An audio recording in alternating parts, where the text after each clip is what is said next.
Assalamualaikum warahmatullahi wabarakatuh. Selamat pagi. Berjumpa kembali dengan mata pelajaran Produk Kreatif dan Kewirausahaan bersama saya Bu Wulan. Pada pertemuan kali ini kita akan melanjutkan pada materi ke-23 mengenai evaluasi kelayakan usaha. Baik, silakan kalian perhatikan di layar handphone kalian masing-masing. Kita membahas evaluasi kelayakan usaha. Yang pertama adalah kita harus tahu terlebih dahulu tujuannya itu untuk apa. Tujuan kelayakan suatu usaha adalah suatu usaha untuk mengetahui sejauh mana tingkat pelaksanaan proyek, apakah hal tersebut sudah berjalan sesuai rencana atau tidak. Yang kedua, kita harus mengetahui mengenai kegunaan evaluasi kelayakan usaha. Yang pertama, memandu pemilik dana untuk bisa mengoptimalkan penggunaan dana yang dimilikinya. Dan yang kedua adalah memperkecil resiko kegagalan investasi dan memperbesar keberhasilan investasi. Baik, itu tadi yang pertama kita harus tahu tujuan dan kegunaannya dulu sebelum kita melangkah lebih lanjut. Yang berikutnya adalah ada beberapa tahap-tahap evaluasi kelayakan usaha. Di sini yang pertama adalah kalian bisa belajar mengenai analisis aspek pasar, kemudian analisis aspek teknis, dan yang ketiga adalah analisis aspek finansial. Kita melihat ke analisis aspek pasar terlebih dahulu. Hal ini bertujuan untuk mengetahui berapa besarnya luas pasar, pertumbuhan permintaan, dan pangsa pasar dari produk yang bersangkutan, sehingga kita sudah tahu terlebih dahulu sebelum produk tersebut diluncurkan. Yang kedua adalah analisis aspek teknis, yaitu menentukan jenis teknologi yang paling sesuai. Jadi teknologi apa yang paling sesuai digunakan untuk memproduksi produk tertentu. Yang ketiga adalah analisis aspek finansial, yaitu untuk mengetahui karakteristik finansial dari suatu perusahaan melalui data-data akuntansinya. Nah, kalau kita sudah mengetahui beberapa tahap evaluasi tersebut, kita langsung saja masuk kepada analisis dari rasio keuangannya. Analisis rasio keuangan adalah sesuatu yang memungkinkan untuk pihak manajemen agar dapat mengidentifikasi perubahan-perubahan pokok pada tren jumlah, kemudian alasan-alasan perubahan tersebut, sehingga bisa memberikan pertimbangan mengenai potensi keberhasilan perusahaan di masa mendatang. Kita sudah tahu tadi tahap-tahap evaluasi kelayakan usaha, kemudian kita tahu apa sih sebetulnya analisis rasio keuangan tadi, tujuannya. Nah, sekarang kalau kita sudah tahu tujuannya, kita langsung saja ke beberapa hal yang berkaitan dengan analisis rasio keuangan. Yang pertama adalah perbandingan rasio keuangan. Nah, sebelumnya kita harus tahu dulu pengertian dari rasio. Pengertian dari rasio adalah angka perbandingan, baik yang dinyatakan dalam bentuk persentase atau dalam angka perbandingan. Penganalisisan ini dalam mengadakan analisis rasio keuangan, kita bisa menggunakan dua macam perbandingan. Yang pertama, membandingkan rasio 1 tahun dengan tahun-tahun sebelumnya. Dan yang kedua, membandingkan rasio suatu perusahaan dengan rasio-rasio yang sama dari rata-rata industri.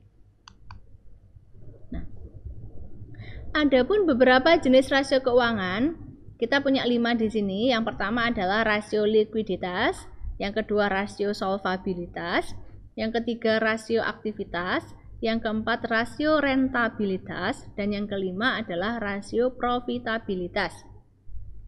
Kita bahas satu persatu. Yang pertama, rasio likuiditas adalah merupakan kemampuan perusahaan untuk dapat memenuhi atau mengembalikan kewajiban-kewajiban keuangannya dalam jangka pendek.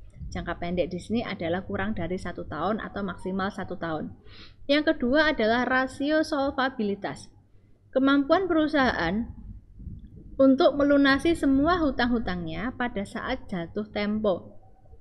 Jadi misalnya memiliki kewajiban jangka temponya 1 atau 2 tahun, nah ini bisa masuk kepada rasio solvabilitas. Yang ketiga adalah rasio aktivitas, adalah sesuatu yang dicerminkan oleh frekuensi dana yang tertanam dalam suatu aktiva berputar selama periode tertentu. Jadi perputaran kas ya di sini. Yang keempat adalah rasio rentabilitas, adalah kemampuan perusahaan untuk memperoleh keuntungan atau laba. Dan yang terakhir adalah rasio profitabilitas. Sebetulnya ini hampir sama dengan rentabilitas, tetapi kalau profitabilitas adalah kemampuan perusahaan untuk menghasilkan keuntungan, baik yang dihubungkan dengan penjualan, kemudian aktiva yang menghasilkan keuntungan tersebut, dan dihubungkan juga dengan modal sendiri. Jadi kalau untuk rasio profitabilitas di sini lebih kompleks ya. Kalau rentabilitas masih seputar gambaran secara umum. Baik, kita bahas satu persatu, mulai dari rasio likuiditas. Kita punya 4 di sini ya, yang berkaitan dengan rasio likuiditas. Yang pertama adalah current ratio, adalah kemampuan untuk membayar hutang yang segera harus dipenuhi oleh aktiva lancar, di mana setiap utang lancarnya sebesar Rp1 dijamin oleh aktiva lancar sebesar 2.500. Jadi di sini perputarannya juga cepat, kemudian pasti ada jaminannya juga sangat ya. Yang kedua adalah cash ratio, adalah kemampuan membayar hutang dengan segera yang harus dipenuhi dengan kas yang tersedia, di mana setiap utang lancar sebesar Rp1 juga dijamin oleh aktiva lancar sebesar 2.500. Nah, ini juga sudah ada.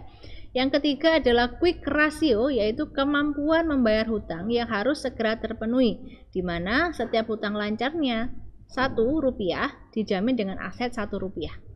Nah, ini lebih rendah, tetapi ini pun juga sudah terjamin. Yang ketiga adalah working capital to total asset ratio. Likuiditas dari total aktiva dan posisi modal kerja yang dilihat di sini adalah setiap Rp1 dari aset perusahaan, maka sebesar Rp0,28 terdiri dari modal kerjanya. Itu untuk rasio likuiditas. Kemudian kita lanjut ke rasio solvabilitas. Ada 2 di sini. Yang pertama, total debt to equity ratio dan long term debt to equity ratio. Yang pertama dulu ya, total debt to equity ratio adalah bagian setiap rupiah modal sendiri yang dijadikan jaminan untuk keseluruhan hutang, di mana nilai totalnya adalah 63% dari setiap modal sendiri yang menjadi jaminan hutang. Yang kedua, long term debt to equity ratio adalah merupakan bagian dari setiap rupiah modal sendiri yang dijadikan jaminan untuk hutang jangka panjang. Nilai totalnya 33% dari modal sendiri. Nah, perbedaannya tadi ada di prosentase ya, antara total debt to equity ratio dan long term debt to equity ratio.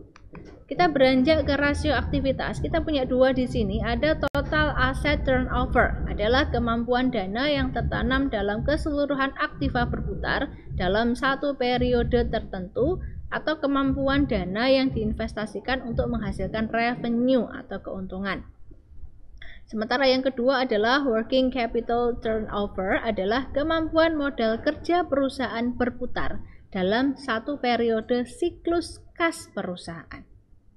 Nah, sebetulnya ini juga hampir sama ya, tapi yang membedakan kalau yang tadi yang pertama total asset turnover tadi untuk menghasilkan keuntungan juga, tetapi kalau working capital turnover dia hanya melihat bagaimana perputaran dari siklus perusahaan tersebut. Yang berikutnya adalah rasio profitabilitas. Kita punya 3 di sini, gross profit margin atau laba bruto per rupiah penjualannya, kemudian ada operating income ratio, laba sebelum bunga dan pajak oleh setiap rupiah penjualannya, dan yang terakhir kita punya net profit margin atau keuntungan neto per rupiah penjualannya. Baik, demikian yang bisa saya sampaikan untuk pertemuan kali ini. Adapun tugasnya, silakan nanti kalian download materinya di akun Taruna kalian, kemudian segera upload pada akun Taruna kalian masing-masing. Saya akhiri, kita jumpa lagi pekan berikutnya. Wassalamualaikum warahmatullahi wabarakatuh.